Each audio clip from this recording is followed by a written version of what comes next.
Good morning and welcome to Planet in the Word. I'm so glad you're here. And if you are here for week 19, you are in the right place.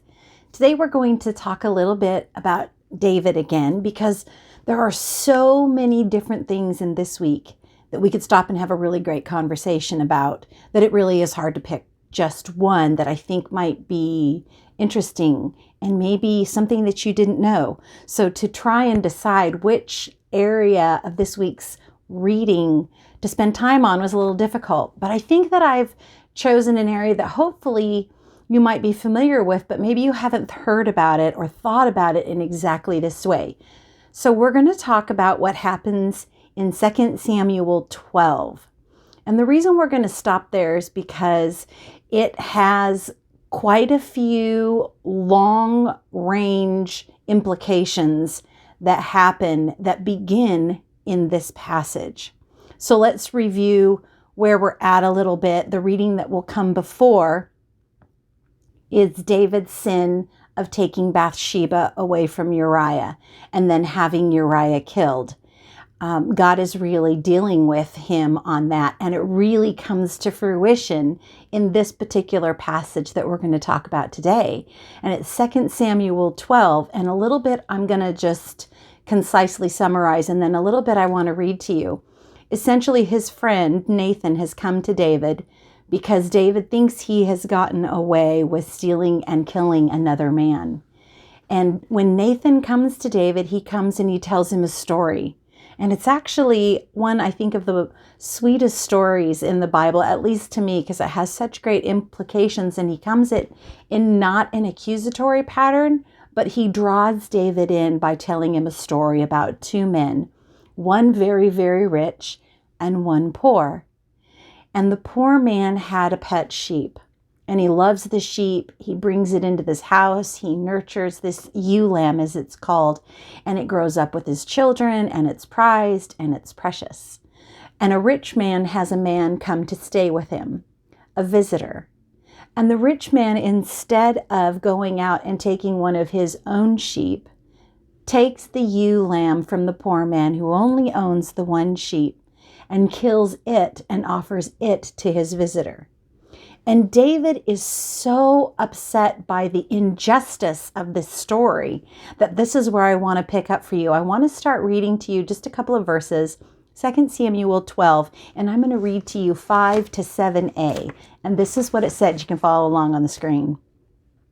2 Samuel 12, 5 to 7a in the NASB says, Then David's anger burned greatly against the man, and he said to Nathan, As the Lord lives, that's Yahweh, as Yahweh lives, the man who has done this certainly deserves to die. So he must make restitution for the lamb 4 times over, since he did this thing and had no compassion. Nathan then said to David, You yourself are this man. What I want to point out in this passage is that David decrees, he is the king of the land, and he decrees that the man is going to have to make restitution 4 times over.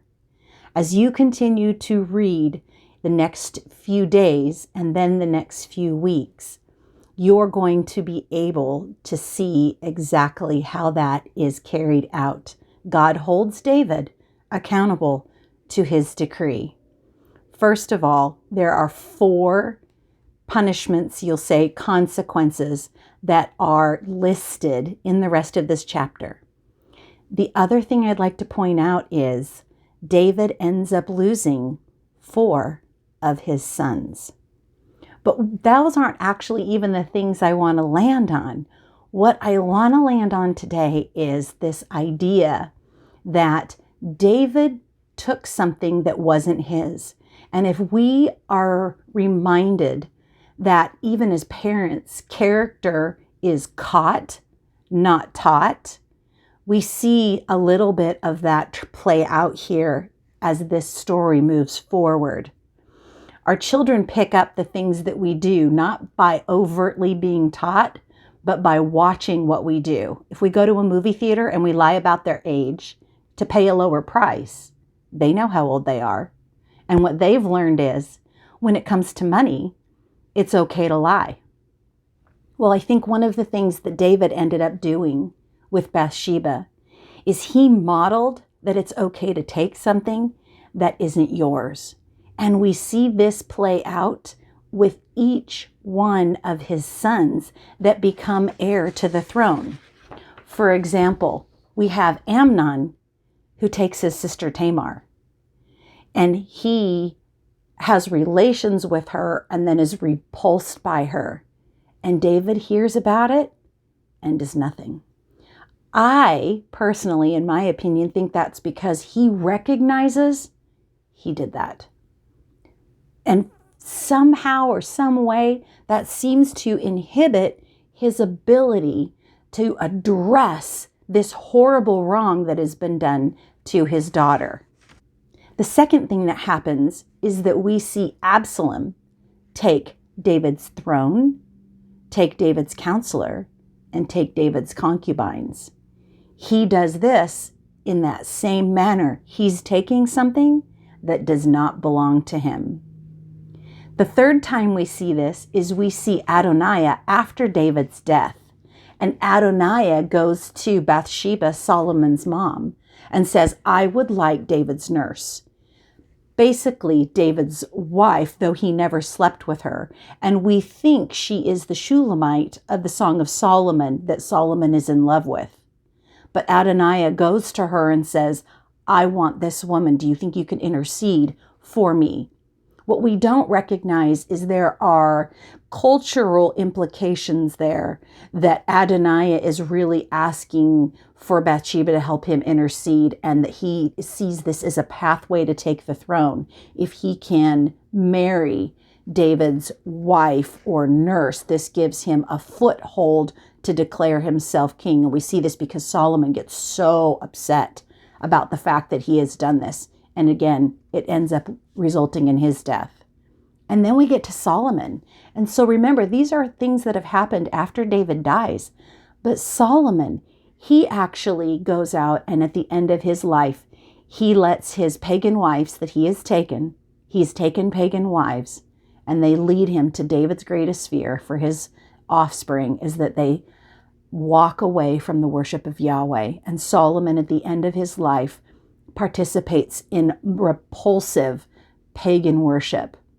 So we see a behavior that David set up and then sort of didn't address, ends up costing fourfold each of his sons that same behavior of taking something that isn't theirs and the consequences that go along with those. So that's a little bit more of a hidden truth that you might not notice while you read forward, but pay attention to that. So here's your homework assignment though this week, a little bit different. As you read the end of this passage, please notice the 4 consequences for David taking Bathsheba that he has declared or decreed for himself. Nathan lists the 4 consequences.